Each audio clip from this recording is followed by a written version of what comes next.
नमस्कार, मैं हूं तरुण शर्मा और आप देख रहे हैं द लीडर। द लीडर में हमारा ये कार्यक्रम है दूर का चश्मा। और आज हम बात करेंगे कि कैसे अमेरिका एक कागजी शेर बन के रह गया आज के समय में, और कैसे बस इसका अंत अब नजदीक है। तो दुनिया में अभी तक महाशक्तियां हुई हैं पास्ट की, उनके ऊपर बात कर लेते हैं और कैसे वो बर्बाद हुई हैं, कैसे वो पतन हुई हैं। एक स्थापित ट्रेंड है, एक पैटर्न है। महाशक्तियों के पतन में एक पैटर्न देखा गया है जिसमें कुछ मिस्टेक्स हैं। सबसे बड़ी पैटर्न तो है जी कर्ज का। जब आपका कर्ज जीडीपी से ज्यादा हो जाता है तो ये काफी खतरनाक संकेत है कि आपके देश में कुछ अच्छा चल नहीं रहा है। दूसरा पैटर्न है जी सेना के ऊपर जरूर से ज्यादा खर्च और बार बार युद्धों में उलझे रहना। तीसरा पैटर्न है जी डोमेस्टिक प्रोडक्शन में कमी, या डोमेस्टिक प्रोडक्शन आपकी पूरी तरह से बाहरी कारणों पर निर्भर हो जाती है। सबसे बड़ी जो मिस्टेक नोटिस की जाती है कि अपने इतने ज्यादा अहंकार और आत्मविश्वास में रहना कि यार हमारा तो कुछ हो ही नहीं सकता। स्पेन जो एक समय महाशक्ति था, पूरी दुनिया का आधे से ज्यादा सोना चांदी उसके पास था, कैसे वो कुछ ही सालों में 4 बार दिवालिया हुआ, उसका दिवालियापन डिक्लेयर हुआ। और कैसे अपनी सेना और युद्धों के कारण इंग्लैंड जो 1914 में माना जाता था कि इस जैसी कंट्री नहीं है कोई, पूरी दुनिया में उसका राज था, कैसे उसने द्वितीय विश्व युद्ध में अमेरिका से बार बार कर्जा लिया। 1945 में इंग्लैंड के ऊपर 250% जीडीपी के मुकाबले कर्जा था, जिसने इंग्लैंड की कमर तोड़ दी। तो सरकारों के ऊपर जरूर से ज्यादा कर्ज, बिना मतलब की ऐसी सेना जो आपके लिए लाइबिलिटी बन जाए, आपके प्रोडक्शन में कमी, जरूर से ज्यादा अहंकार, और पूरी दुनिया से आप पंगे मोल लेते हो तो कभी ना कोई तो चुकता करेगा हिसाब किताब आपका।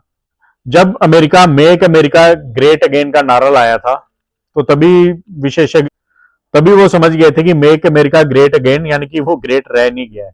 आज अमेरिका के ऊपर 38 ट्रिलियन डॉलर का कर्ज है और पिछले 10 सालों में ये दुगना हुआ है। 2015 में ये सिर्फ 18 ट्रिलियन डॉलर था और 2020 में ये 26 ट्रिलियन डॉलर हुआ और आज 38 ट्रिलियन डॉलर है। हर साल पिछले साल के मुकाबले ज्यादा कर्ज लेती है अमेरिका की सरकार, उसमें 70% कर्जा जो है अमेरिका से लेती है। वो यहां तक कि जो अमेरिकी सरकार की सामाजिक योजनाएं हैं, जिसमें सोशल सिक्योरिटी है, मेडिकेयर है, वो सारी की सारी कर्जे के पैसे से, इनकम से चलती हैं। अमेरिका कर्ज कैसे लेता है? अमेरिका ट्रेजरी बॉन्ड इशू करता है और इसे पूरी दुनिया में कोई भी खरीद सकता है, और इन ट्रेजरी बॉन्ड के बदले में 2 से 3% ब्याज देता है अमेरिका। तो अमेरिका सरकार का जो बजट होता है सोशल सिक्योरिटी का, मेडिकेयर का, उन बजट से बकायदा ये बॉन्ड खरीदे जाते हैं और इन बॉन्ड के बदले में जो ब्याज मिलता है उससे खर्चा चलता है।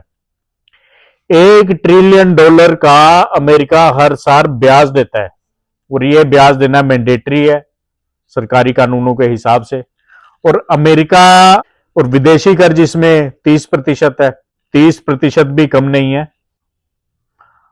12-13 ट्रिलियन डॉलर विदेशी कर्ज है और उसमें जापान और चीन मुख्य हैं। अपनी जीडीपी का 124 से 125% अमेरिका की सरकार के ऊपर कर्ज है। तो इसलिए अमेरिका अब एक कागजी शेर है, इसके पतन के दिन नजदीक है, ये डूबता हुआ जहाज है।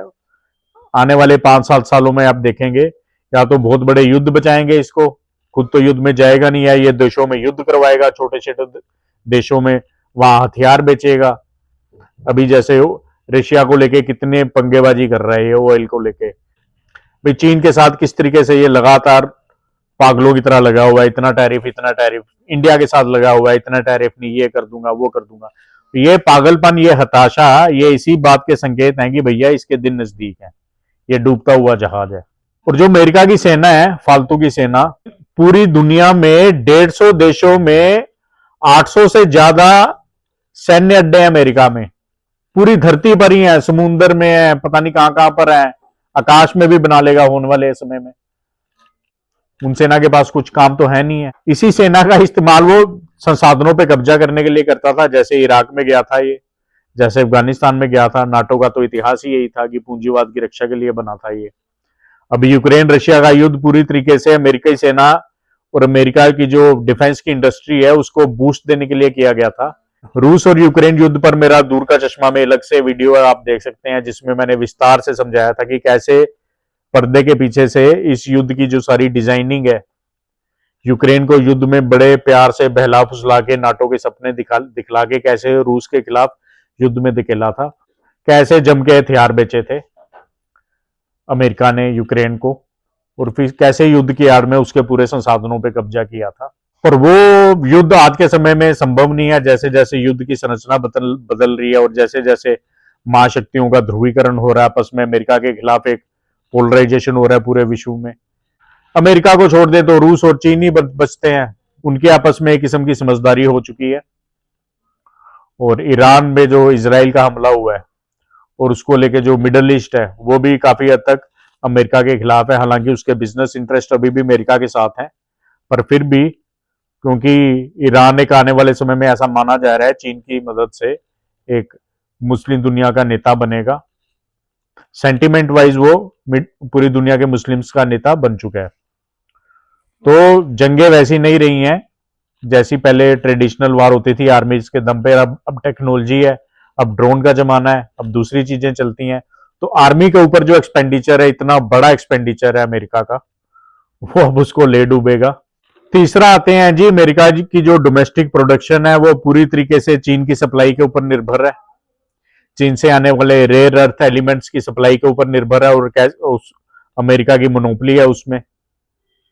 कैसे पहले अमेरिका की मोनोपोली थी, अब चीन की मोनोपोली है पूरी दुनिया में। चाहे वो इलेक्ट्रॉनिक कार हैं, चाहे वो इलेक्ट्रॉनिक गैजेट्स हैं, चिप्स हैं, मिसाइल्स हैं, इनका निर्माण अब रेयर अर्थ एलिमेंट्स के बिना संभव नहीं है, और उसकी सप्लाई और रिफाइनिंग के ऊपर पूरी तरीके से चीन का कब्जा है, और उसका तोड़ इतनी जल्दी संभव है नहीं है। इसके लिए आप मेरा टॉक्सिक शिफ्ट एक शॉर्ट्स देख सकते हैं इसी चैनल। तभी आप देखेंगे कि ट्रम्प झल्लाए से पागलों की तरह कुछ का कुछ बोलते रहते हैं, अपनी बातों को वापस लेते हैं, कभी चीन के खिलाफ बोलते हैं, कभी रशिया के खिलाफ बोलते हैं कि धमकियां पे धमकियां, दुनिया को धमका के काम लेते हैं। धमकियों का अब ज्यादा असर होने नहीं वाला है दुनिया के ऊपर।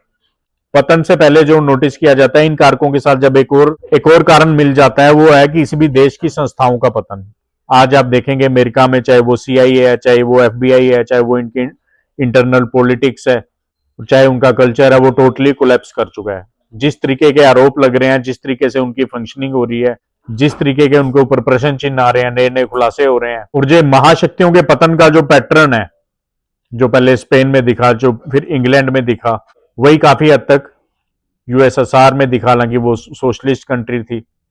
वही पैटर्न पूरी तरीके से अब दिख रहा है अमेरिका में। तो इसलिए अमेरिका पे एक कागजी भाग है, और ऐसा माना जा रहा है कि अगले 5-7 साल में एक बड़ा कोलैप्स आएगा। और इंटरेस्टिंग ये रहेगा कि उस कोलैप्स से बचने के लिए, उस डाउनफॉल से बचने के लिए, अपने पतन से बचने के लिए अमेरिका क्या करता है। उसके पास दो ही विकल्प हैं जी।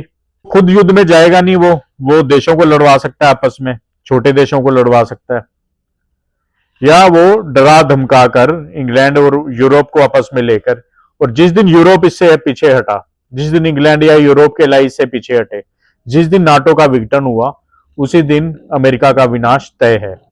इसीलिए अपने मरने से पहले इंसान जो आखिरी प्रयत्न करता है हर तरीके के, इसी तरीके से कुछ उसी तरीके के प्रयत्न अभी ट्रंप के पागलपन में दिख रहे हैं।